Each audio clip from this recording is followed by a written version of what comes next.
Hoy vamos a conocer un poco de Nietzsche. Para mí ese tipo estaba chiflado, y creo que es filosofía para loquitos, para gente que, pues que aplaude locuras, que aplaude delirios, ¿verdad? Y es mi tesis, ¿verdad? Que la mayoría de sus libros los escribió un año antes de que lo metieran en un sanatorio. Yo la verdad es que ni siquiera me interesa ser experto en Nietzsche porque pues estaba loco, no tiene sentido dedicarte a ser experto en los disparates de una persona.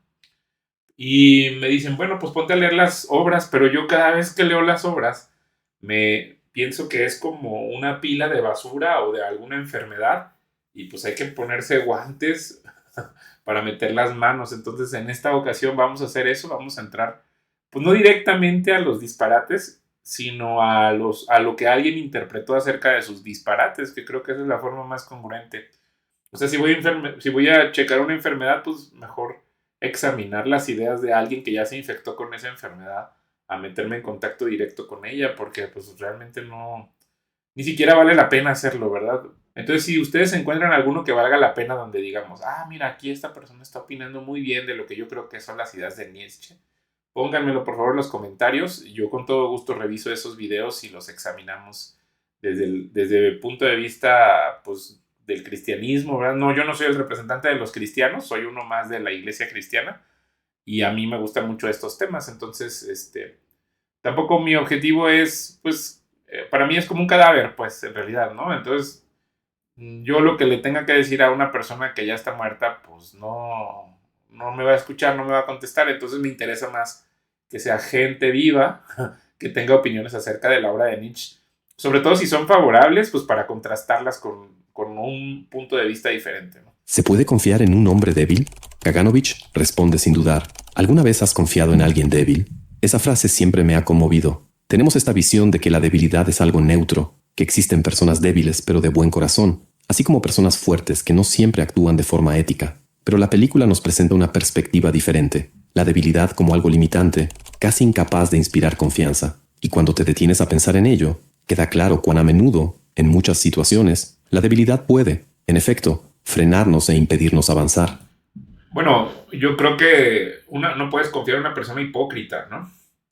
O sea, creo que ahí el punto clave está en la hipocresía y yo tampoco podría confiar en una persona que, que cree que esa misma persona es la referencia de las cosas, ¿no? O sea, una persona que diga esto es lo bueno y esto es lo malo de acuerdo a su propio criterio me parece que es inestable. O sea, porque su criterio de acerca qué es bueno o malo está definido por cuestiones subjetivas totalmente. Entonces yo no confiaría en alguien así. Ahora, hipocresía, ¿verdad? Y este tema de la automoral, digamos, pues sí, eso hace que una persona sea débil. Nietzsche no veía la debilidad como una característica que se puede simplemente ignorar o considerar neutra. Para él, la debilidad tenía una faceta peligrosa, una incapacidad de ser sincero consigo mismo y con el mundo que lo rodea. Y es aquí donde sus reflexiones comienzan a tener sentido para nosotros. La debilidad es una situación intrínseca, ¿no? Habría que ver exactamente qué define él por debilidad. Primero, ¿no? Para decir tiene razón o no. Les digo, una persona que está sumida en su ego, en su soberbia, pues es intrínsecamente débil, ¿no? Esto es solo un fragmento de las ideas de Nietzsche sobre la debilidad. Lo que he traído aquí son aspectos que tienen sentido en nuestro contexto actual y que pueden abrir tu mente hacia una reflexión más profunda. Es lo que les digo, que como cuando tú lees la obra de Nietzsche está llena de disparates y brinca de un lado a otro y se contradice. Entonces por eso es mejor leerlo con alguien que se toma el tiempo de extraer algunas ideas y esas son las que valen más la pena estudiar que ir directamente. O sea, en ese caso, por ejemplo, que es pura, pues es como basura, es como excremento, este, pues es mejor alguien que se dedicó como un pepenador, ¿verdad? De Nietzsche, a estudiar lo que alcanzó a recopilar, porque, pues, o sea, irte con la fuente de los que son fanáticos, pues nada más observa cómo es su vida, cómo es su comportamiento, cómo tratan a los demás, para ver si, para que te des cuenta, ¿verdad? Si realmente vale la pena, o sea, ver los frutos de las personas que son fanáticas de Nietzsche. Y ahí es donde te vas a dar cuenta, cómo es que es basura lo que este señor vende, ¿verdad? Pero vamos a escuchar, creo que es bueno que alguien extraiga, ¿verdad? Sobre todo cuando, por ejemplo, cuando vas a un basurero, pues era basura, era algo valioso para alguien. Entonces, hay negocios que se dedican a reciclaje y yo creo que eso es lo interesante, meterte al reciclaje de las ideas de Nietzsche para no andar perdiendo el tiempo metiéndote la mano y hasta te podrías enfermar o contaminar, ¿no? Y todo comienza con la noción fundamental de Nietzsche de que la debilidad es, en el fondo, una forma de deshonestidad. En uno de los cuentos de Dostoyevsky, el protagonista se enamora perdidamente de una joven llamada Nastenka. Pasan varias noches juntos, conversando sobre la vida, y ella abre su corazón, confesando que está enamorada de otro, alguien que ella cree la ha abandonado. Con el tiempo, Nastenka parece encariñarse con nuestro narrador, al punto de considerar quedarse con él. Pero, en el último instante, el antiguo amor de Nastenka reaparece, y ella corre hacia él, dejando a nuestro protagonista solo y devastado. Lo interesante aquí es cómo el narrador intenta convencerse a sí mismo de que está en paz con la situación. Se dice a sí mismo que al menos ella es feliz ahora, pero en el fondo, todavía hay un deseo y un dolor no resuelto. Esta historia ilustra de forma clara lo que Nietzsche quiere decir con debilidad. No, pues yo pienso que si le llama debilidad, pues es como ser tonto, ¿no? O tener una teología incorrecta de la vida. Justo ahorita, si me veo cansado, es porque estaba escribiendo un libro acerca de las ventas. Se llama El Almanaque del Pobre Memo y es un vendedor para el Cristo, así se llama. Y entonces tengo 5 historias y justo en una toco el tema de un hombre que está buscando el amor, pero es obvio que ese hombre tiene la teología incorrecta porque ve la vida de forma irreal, ¿no?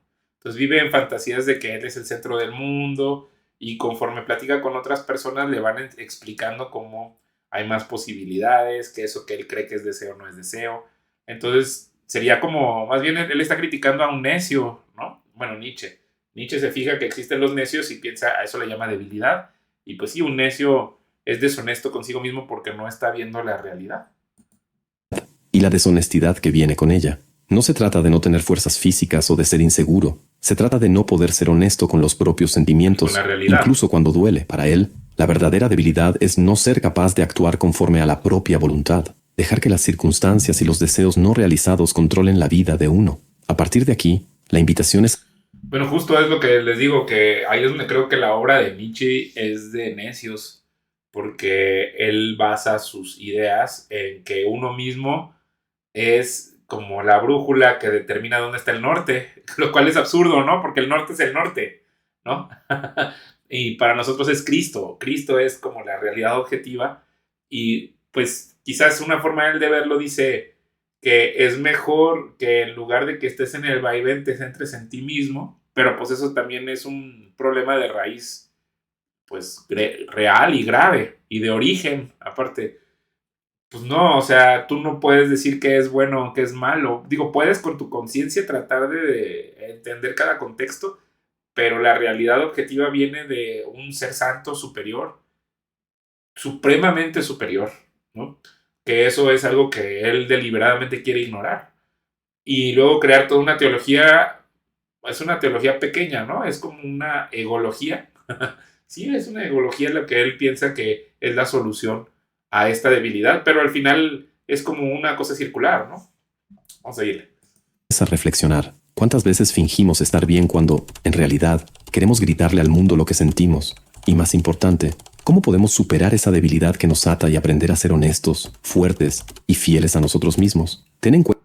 O sea, lo que él está diciendo es pecado, nada más que le cambió el nombre a debilidad y entonces eso es lo que causa mucha confusión entre la gente, ¿no? La necedad, pues sí, obviamente es pecado, andar metido en tu orgullo y tu soberbia de creer que tus sentimientos son la realidad, pues sí son reales los sentimientos, pero se deben contrastar con una realidad real, ¿no? Que es lo físico, que es, leemos en Génesis 1.1, dice, en el principio creó Dios los cielos y la tierra. Eso es realismo, eso es ser real, que existe un ser sobrenatural que creó las cosas físicas que podemos palpar, esta computadora, esta cámara, etcétera, y los cielos, que es el reino espiritual, que también es evidente que es real, Por ejemplo, la conciencia, pues es algo que no es físicamente tangible, pero vemos cómo impacta en el mundo cuando haces un proyecto, cuando te propones algo, incluso con cualquier acto humano, desde el más simple, proviene de la conciencia humana.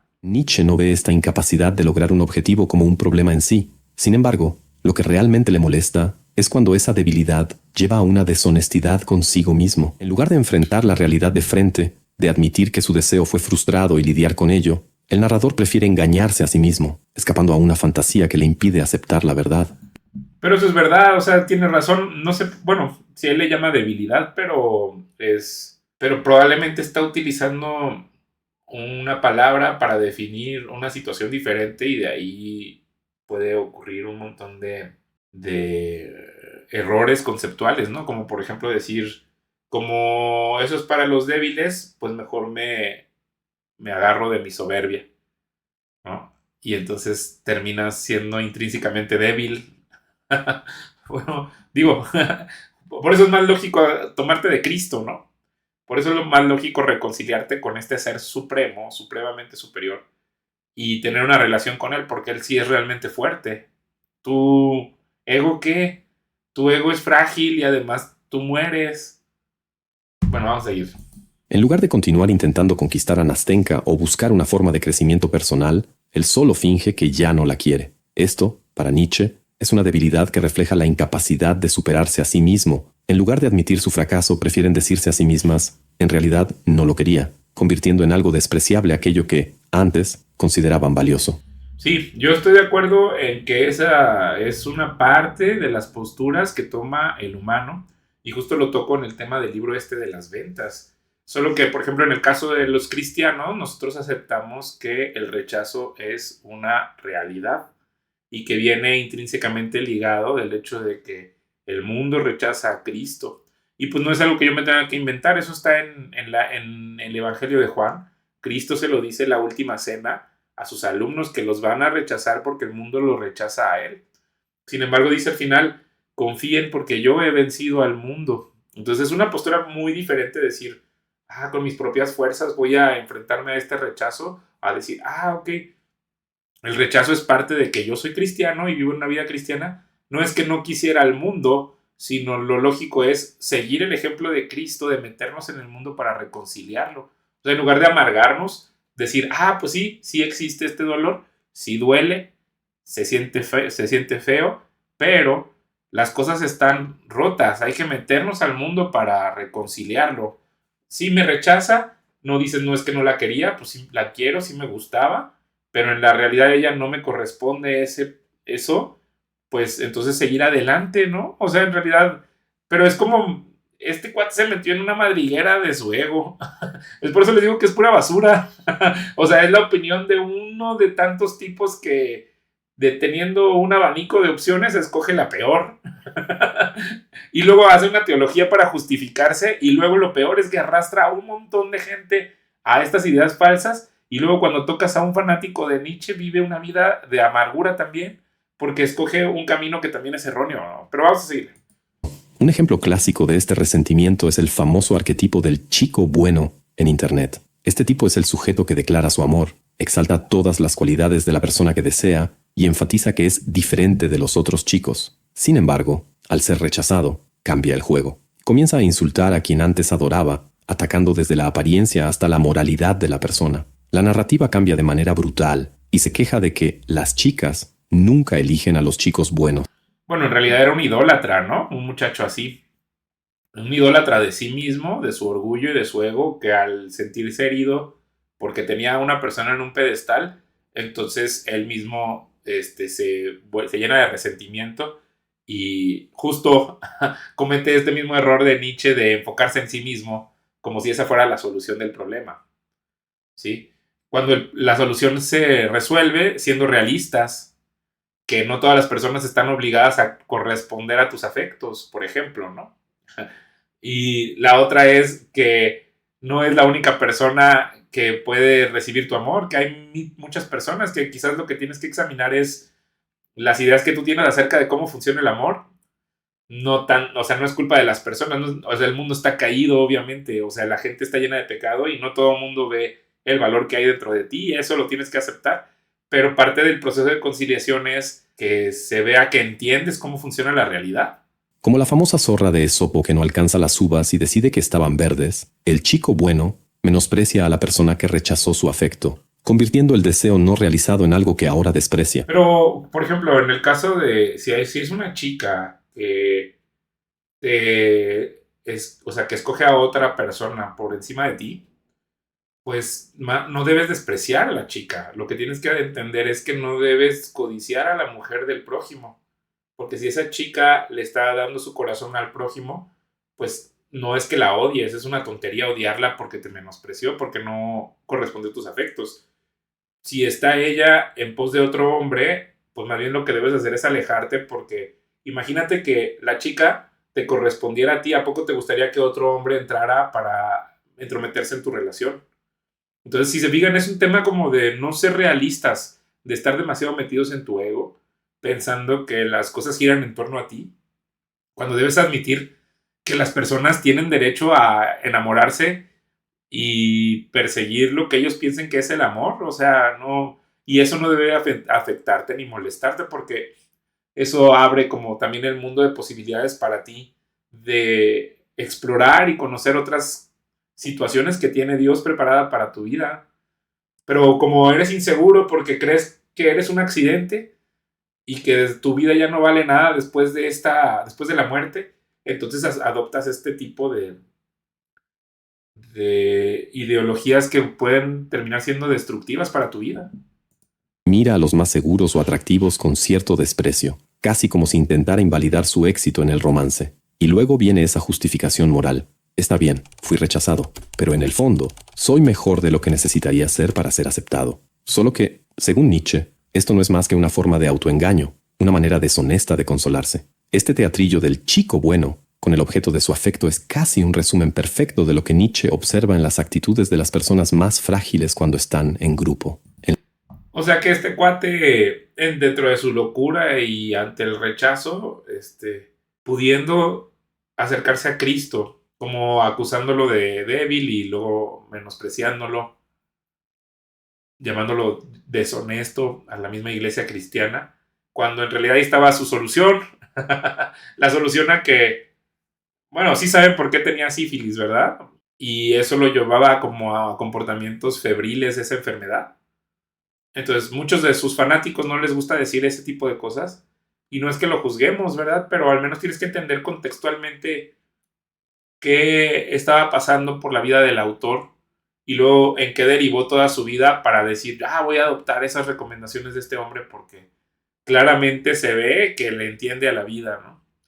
Pues más bien estaba él experimentando, quizás lo rechazó alguna mujer, una muchacha, y entonces él en su resentimiento examinó cosas de cómo se sentía y luego les dio esta connotación, como escribe bonito, poética, ¿no? De poética filosófica, ¿verdad? Y entonces alguna gente dice, ay, sí es cierto, yo sentí igual, se siente igual el rechazo, se siente igual este tema de estar en la sociedad. Quizás tenga razón. Y entonces te metes en esta espiral autodestructiva que, pues, que deriva en vidas. O sea, él mismo dice que alguien se puede resentir, pero termina él siendo resentido. No sé si me estoy dando a entender con el tema de Nietzsche. Siento compasión porque, pues, es un hombre perdido y fomenta la perdición en muchas personas, ¿no? Y esa es la razón por la que también creo que estoy haciendo este esfuerzo de examinar. Vamos a seguir.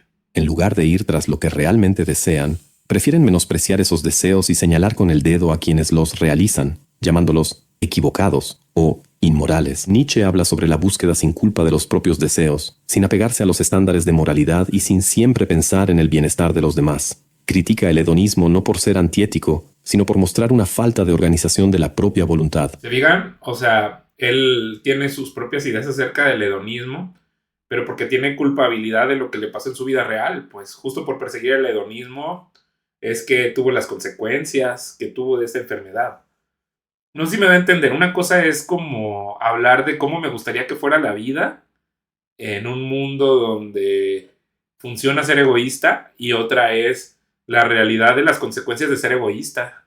Que él está poniendo premisas falsas de que lo deseable es mirar nada más por él cuando vivimos en un mundo donde existen 8.000 millones de personas y que lo más inteligente sería considerar al prójimo como un ser creado a imagen y semejanza de Dios en lugar de utilizarlo como objeto para extraerle valor.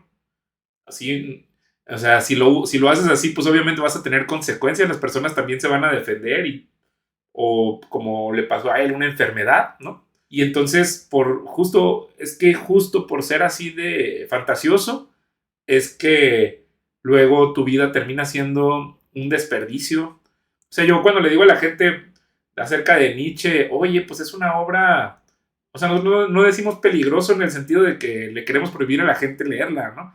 Pero es una trampa mortal, o sea, es una trampa llena de veneno. Y no significa que no quiera la libertad ni nada si te digo, oye, eso es veneno, cuidado, te puedes autodestruir. Finalmente cada quien toma sus decisiones, ¿verdad? Y tú puedes irte a meterte a jugar con el veneno y envenenar tu alma y tu vida y destruirla. Pues, compa, te lo dijimos, pues. ¿No? O sea, ten cuidado con esa trampa que es veneno. Pero no, o sea, te lo decimos como, oye, no seas necio, no seas tonto. Pero ahí van los tontos a clavarse con este señor, ¿no? Y bueno, pues no se puede decir que no se les dijo, ¿verdad? Finalmente así funciona parte de la vida. Cada quien decide qué hacer con su vida. Pero yo sí tendría mucho, si tuviera, por ejemplo, un hijo, ¿verdad? Que viera que está leyendo a Nietzsche, sí tendría una conversación seria con él para entender por qué le está dando esta como seriedad o legitimidad a un chiflado. Él mismo revisita algunos puntos a lo largo de su obra, especialmente en sus escritos póstumos. Así que, lo que estoy compartiendo aquí es mi interpretación, y puede que no haga justicia a todo lo que escribió después. En los últimos escritos de Nietzsche, comienza a usar el término debilidad de una manera muy diferente. Ahora, debilidad deja de ser solo una cuestión de fuerza física. Sus últimos escritos antes de volverse loco, ¿sí? O sea, tengan cuidado con eso, porque entonces cuando ya él cambia, por eso dice, ya suena diferente, sí, porque ya está, o sea, él ya está delirando, pues.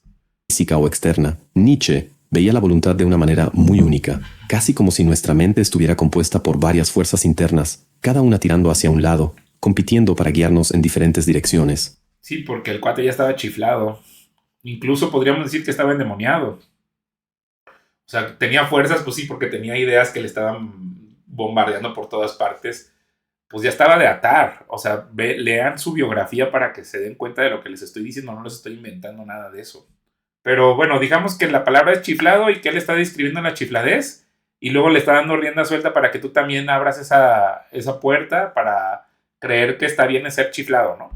Estos impulsos, cada uno tirando para un lado, pueden parecer banales, pero cuando no se organizan de manera coherente, terminan dejándonos desorientados y sin una dirección clara. En Así habló Zaratustra, habla de la última etapa del Übermensch, que él llama niño. Esta etapa simboliza la capacidad de crear y seguir sus propios valores, guiando sus acciones en base a principios que él mismo elige. En este punto, el Übermensch define su propio camino y evita tanto el nihilismo de la inacción como el de la dispersión, en donde la voluntad se divide tanto que no se compromete con nada, perdiéndose en 1000 direcciones. Ahí no me digan que le funcionó a él. O sea, no me digan que escoger tus propios valores tú solo, sin entender que existe una realidad objetiva, te va a llevar a algo bueno. Yo creo que eso te va a llevar a la autodestrucción. O sea, el ser humano, pues, tiene pecado, es pecador. Y eso no es algo... O sea, si te insertaran en un mundo y no conocieras acerca de la Biblia, de todas maneras te darías cuenta que está caído. Dirías, algo está mal. Porque esta persona dice que sí y luego no cumple lo que dice.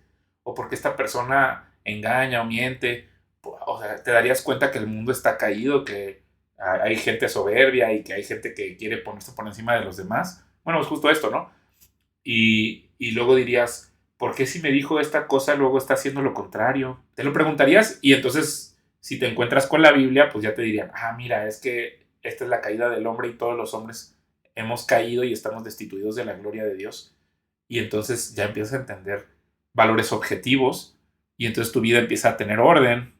Y no es algo, es una gracia, pues no es algo que venga de ti mismo. La voluntad logra imponer fuerza sobre sí misma. En eso consiste la autosuperación. Poder no es solo alcanzar objetivos, es también vencer resistencias, especialmente aquellas que provienen de dentro. Es como mantener la voluntad firme y direccionada, casi como una intención que permanece inquebrantable. Imagina esto como una determinación que no oscila, una fuerza interna que mantiene el enfoque. Piensan que están haciendo lo correcto al portarse antisocialmente, ¿verdad? Y entonces no les importa, por ejemplo, insultar a los demás o faltarles al respeto porque se compraron estas ideas de que no, es que me están reprimiendo, es que, o sea, todo lo que tiene que ser antisocial, pues luego entonces por eso se quejan y entonces piensan que hay autodestrucción o que nadie los quiere porque pues ellos mismos maltratan a los demás comprando esta, no sé si se llaman valores, se llaman estas, pues esta ideología en realidad, ¿no? Es retratado como alguien sin una voluntad firme, cambiando de lado según la influencia de quien hable con él por último. Él muestra, de cierta forma, esa debilidad que Nietzsche criticaría, la incapacidad de resistir a las influencias externas y de mantener una postura que sea verdaderamente suya. Gente así no puede ser confiable, ni para los demás, ni para sí mismos. Cuando alguien es voluble, sus palabras pierden valor. El filósofo Byung-Chul Han. Pero, ¿cuál es el descubrimiento? Si eso hasta está en la Biblia. Miles de años antes de la vida de Nietzsche, puedes leer un Proverbios de Salomón y él lo explica. O los Salmos, que no debe ser de doble ánimo, que no debe ser hipócrita. Él le encajona todas estas cosas que están mal en el comportamiento moral y les llama debilidad. Pues bueno, ¿cuál es la innovación de eso? No entiendo cuál sería como la sorpresa de que no debes confiar en una persona que no tenga dominio propio. Obviamente lo de la confiabilidad, cuando leemos en Apocalipsis dice que Cristo viene cabalgando con su iglesia para ya traer la batalla contra todas estas fuerzas del mal. Dice que en su muslo dice fiel y verdadero.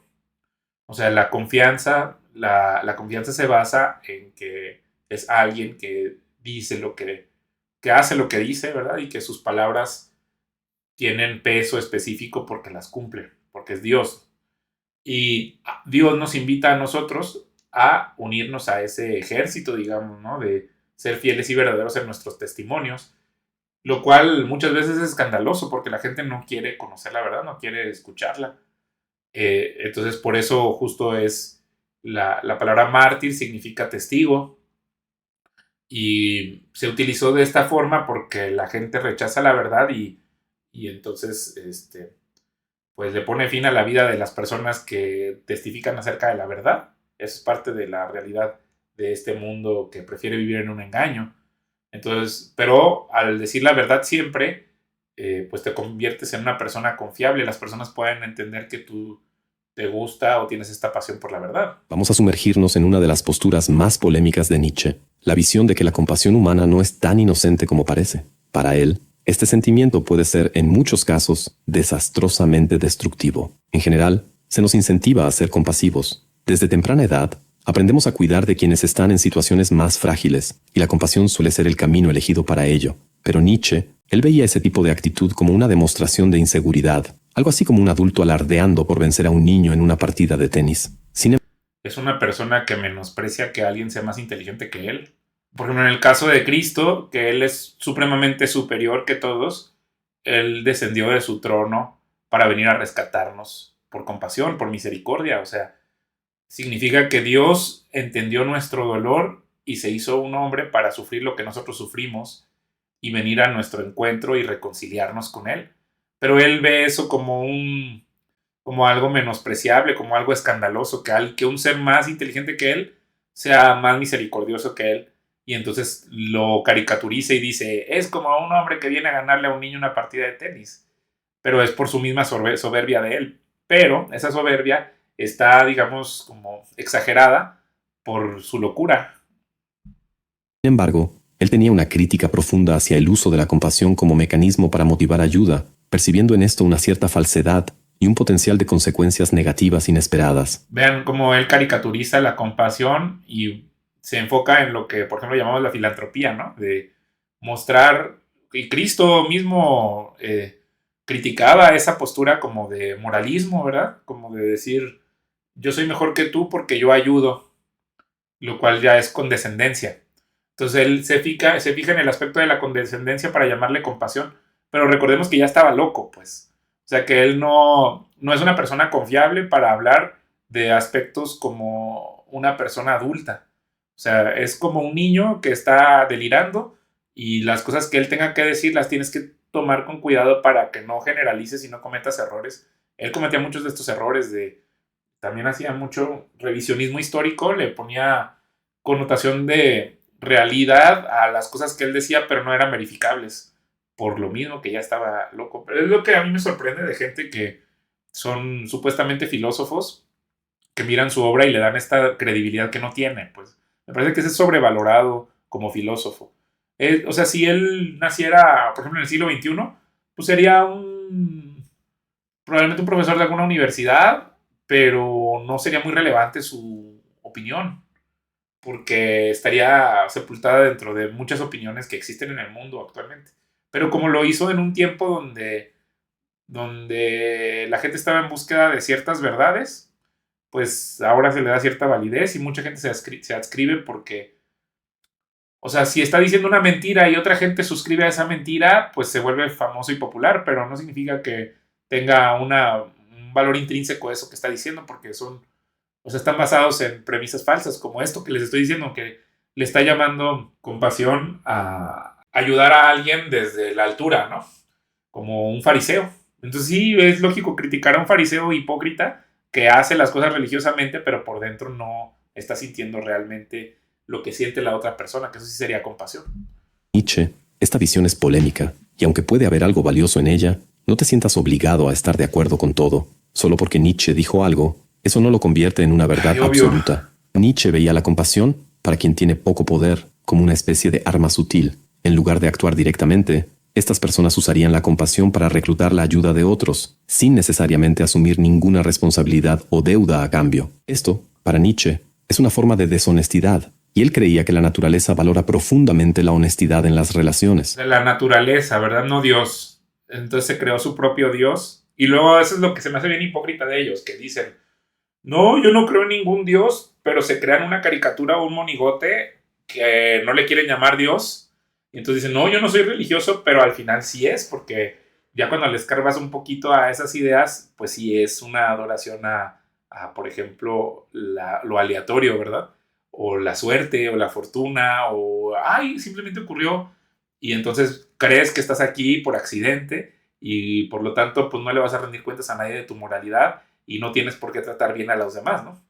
Y entonces, justo creo que una de las partes muy importantes de la compasión es no juzgar a la persona que estás ayudando. O sea, una de las cosas que enseña Cristo es que a nosotros no nos importa la razón por la que esa persona está en desgracia. O si esa persona tiene una mala imagen de sí mismo, lo que hay que hacer es entrar y actuar. Eso es parte de lo que es muy diferente, por ejemplo, la vida cristiana de esta otra vida que él está diciendo. O sea, la vida cristiana, ¿a poco creen que el buen samaritano se puso a ver si el otro tenía buenas ideas acerca de ser judío o si odiaba a los samaritanos o no? Simplemente lo vio, tuvo misericordia, lo ayudó y esa es la razón por la que la civilización funciona. Por eso el cristianismo es tan importante para el mundo, porque nos da esta visión de que tenemos que ayudar a los demás, aunque tenga las intenciones incorrectas la persona que está extendiendo la mano. O sea, tu juicio no va a ayudar a que esa persona cambie de opinión acerca de su pecado. No le va a ayudar en nada. Simplemente tienes que extender la misericordia a una persona que ves que está en necesidad. Y como decía Cristo, pues hay pobres en todo el mundo, todo el tiempo te puedes dedicar a ayudar, como les decía, pero yo creo que esta visión de las personas necesitadas se alumbra mejor cuando vemos a Cristo, que Él no necesita nada y que descendió hacia nosotros con esa bondad y esa humildad. Entonces con eso se alumbra que incluso aunque tú crees que estás ayudando a los demás, también lo necesitas a Él, también tú eres ese necesitado, aunque crees que estás bien. Y el buen samaritano en ese caso sería Cristo, ¿no? Pero bueno, vamos a seguir escuchando. Alguien provoca a personas más fuertes, y cuando recibe una respuesta a su nivel, dice algo como, oh, no me pegues, soy solo un pobre desdichado, y hoy es mi cumpleaños. Esta táctica de manipulación busca influir en los demás a través de la lástima, usando una falsa vulnerabilidad como escudo. Nietzsche criticaba la piedad por dos motivos principales. Primero, por la deshonestidad, esta manera de manipular a los demás sin asumir el peso de sus propias solicitudes. Y segundo, porque él creía que, a largo plazo, esta dinámica no trae beneficios duraderos. Para Nietzsche, depender de la piedad para sostenerse puede funcionar a corto plazo, pero con el tiempo lleva a un sentimiento de desvalorización y vacío. ¿Ven? O sea, el Nietzsche está diciendo no existe Cristo para que él sea el juez de las situaciones. Pero él es un juez imperfecto, porque aparte de estar chiflado, pues no conoce todas las situaciones a su profundidad, no sabe cuáles son realmente las implicaciones de lo que está pasando en ese acto que él está juzgando. Y creo que es una carga demasiado grande creer que te puedes poner sobre los hombros toda la información cuando en realidad solo tienes como una visión pequeñita, ¿no? En el caso perfecto de lo del muchacho este que él pone de que se enamoró de la muchacha, ese muchacho no sabe exactamente todas las interacciones por las que pasa la chica, no conoce, o sea, la está juzgando sin conocer las conversaciones que tiene con sus padres, los muchachos que la buscan, todas las cosas propuestas que recibe. O sea, no entiendes bien cómo está el mundo de la otra persona y te atreves a juzgarlo. No sé si me estoy dando a entender que es un error conceptual creer que tú puedes juzgar cada situación como si tuvieras toda la información. Entonces, ¿por qué juzgar a la persona que está pidiendo piedad? O sea, incluso aunque estuviera mintiendo, creo que habría que ayudarla. Porque es más importante la otra persona darle esta situación de que es hecho a imagen y semejanza de Dios mismo. Ya si esa persona se arrepiente de su pecado, pues qué bueno. Y ahora tampoco puede ser como, pues sí, o sea, creo, bueno, Cristo nos llama a tener caridad con todo el mundo porque está caído. No es que Él espere que tú seas el Mesías, más bien, ¿no? El Mesías es Cristo.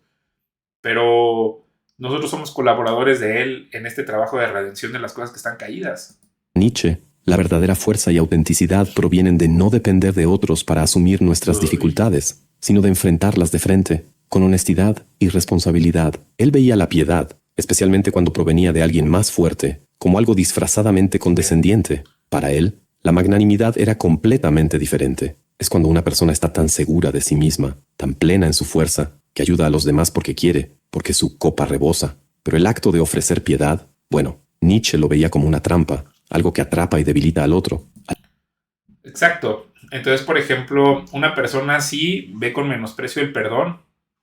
O sea, Dios siendo más fuerte que nosotros, Él sí es como el fuerte por excelencia o el todopoderoso, entonces lo menosprecia. Y entonces cuando un cristiano es ofendido por un fanático de Nietzsche, pues va a menospreciar al cristiano porque va a decir, ¿tú quién eres? ¿Por qué te sientes más fuerte que yo si yo se supone que yo soy más fuerte que tú? Y entonces viene el maltrato. O sea, pero al final la persona que se afecta es el que maltrata. Sí, puedes temporalmente maltratar a la persona o rechazarle, pero el que se está haciendo daño de no recibir un bien eres tú mismo. Una persona abusiva utiliza tácticas manipuladoras para hacer que su pareja dependa de ella. La estrategia puede incluir menospreciar las habilidades de la pareja, hasta convencerlo de que no sobreviviría sin esa ayuda. Con el tiempo, la persona termina creyendo esa idea, ya que no tiene nuevas pruebas que demuestren lo contrario. Este tipo de control es lo que Nietzsche compara con la piedad disimulada, la intención de mantener al otro atrapado, absorbiendo su autonomía para beneficio propio. No, pues tengan cuidado con esos tipos, ¿no? Que todo lo ven en términos de manipulación. O sea, bueno, es buena pregunta lo que él está diciendo. ¿Cómo enfrentas a una persona que es manipuladora? Y, o sea, y peor si se convierte en parte de una relación personal, ¿no? Nietzsche describe, en Más allá del bien y del mal, que los nuevos filósofos, aquellos que él creía que serían los verdaderos transformadores de valores para el futuro, deberían ir en contra de esta mentalidad de piedad. En lugar de eso, deberían alentar a todos a abrazar su propio ímpetu de poder, ayudando a desarrollar su fuerza, no a minarla. Este es uno de los mensajes de Zaratustra para su... No, pues por eso hay tanto loquito, pues, en el mundo. Ay, no. O sea, la verdad es que sí me da, pues me da pena ajena, pues me da tristeza y sí me parece como una forma de pensar miserable que puede llevar a las personas a la ruina y a la autodestrucción. Asumir, ni siquiera, o sea, es como tomar definiciones falsas de valores y llamarles valores y autoengañarte que eso forma parte de algo que puede llevar tu vida a, o sea, a la vida, ¿no? A la vida verdadera. Más bien eso te lleva a la destrucción, ¿no? Basar tu vida en engaños como estos, Por eso les digo que es una trampa, pues es una trampa de veneno que envenena el corazón de las personas y luego ya no es posible establecer relaciones sociales con personas que adoptan esta forma de pensar. Pero así es parte del mundo, pues así está caído. Y esa es la razón por la que hay que meternos a examinar esto. Nietzsche creía que el máximo poder era ser tan seguro de sí mismo, tan independiente y confiado, que no necesitas reafirmar ese poder sobre nadie para recordar que existe. Sabes que está ahí y te sientes bien con eso, al punto de que puedes incluso valorar el poder de los demás y la rivalidad que viene de ello. No, pues con razón, toda la gente que mete eso son tan inseguros porque nunca encuentran esa situación en la que tienen ese control total.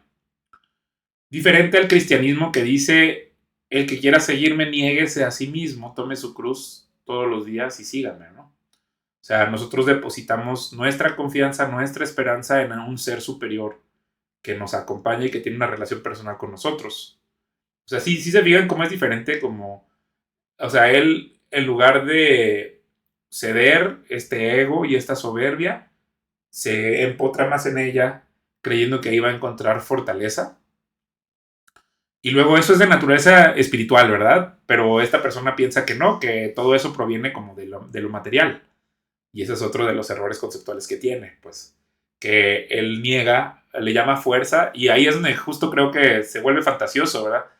Cuando tú ves, por ejemplo, Dragon Ball y todo esto de que sacan de su ki el poder y etcétera, pues es ese tipo de, o sea, ellos se basan en ese tipo de filosofía, ¿no?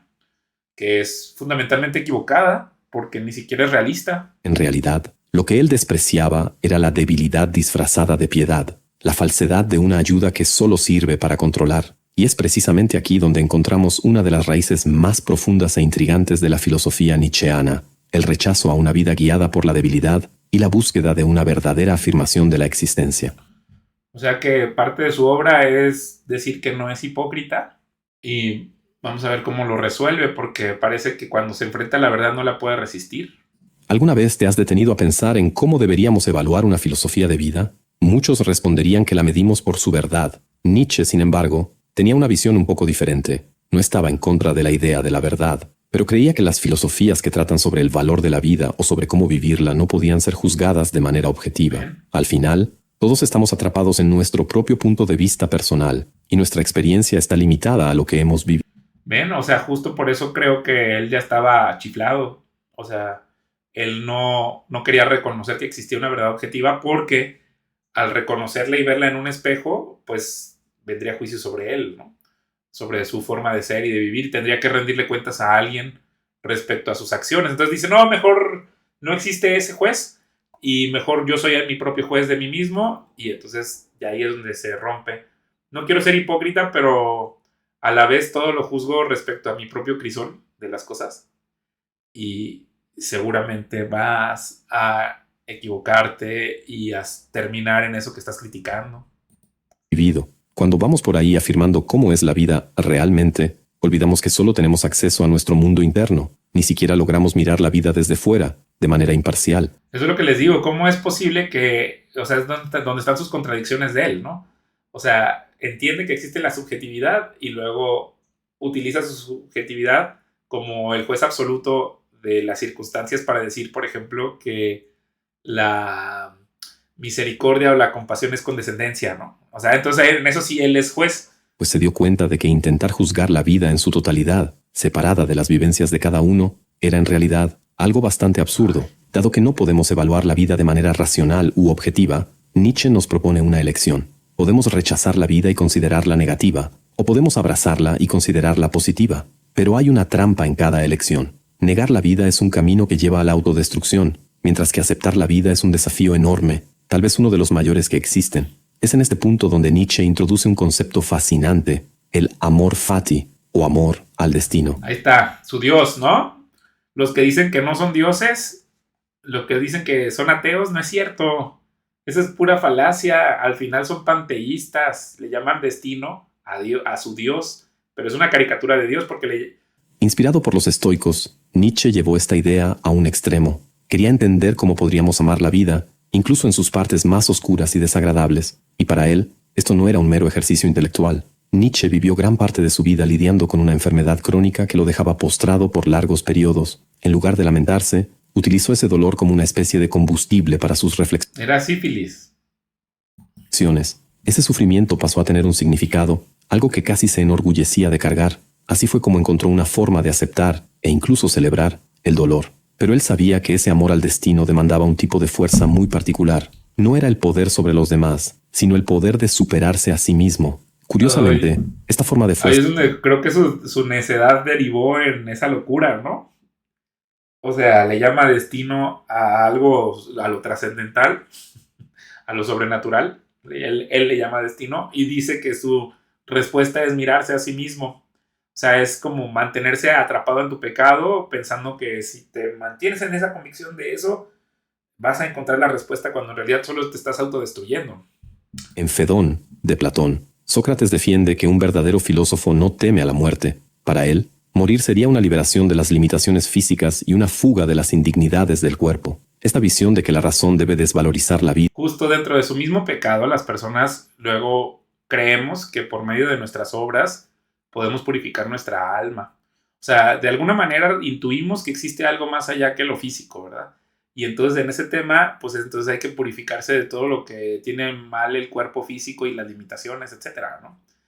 Entonces, vean lo interesante que es, digo, echarle un ojo a estas cosas, pero verlas desde una perspectiva realista te permite ver las mentiras y los engaños que atrapan a muchas personas en perdición.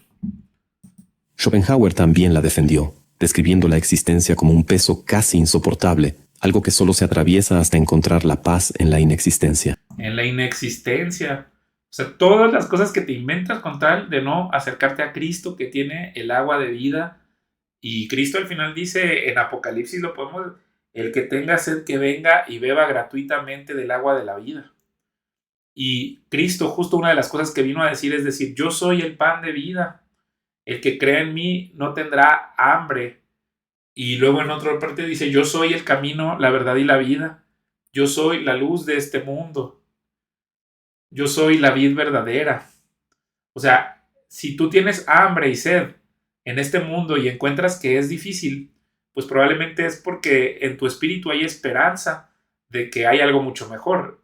Y es indicio de que en tu espíritu tienes esta hambre de Cristo. Y Cristo es el que puede saciarte con esa, con esa cosa que no te sacia de este mundo. Eso lo decía C.S. Lewis.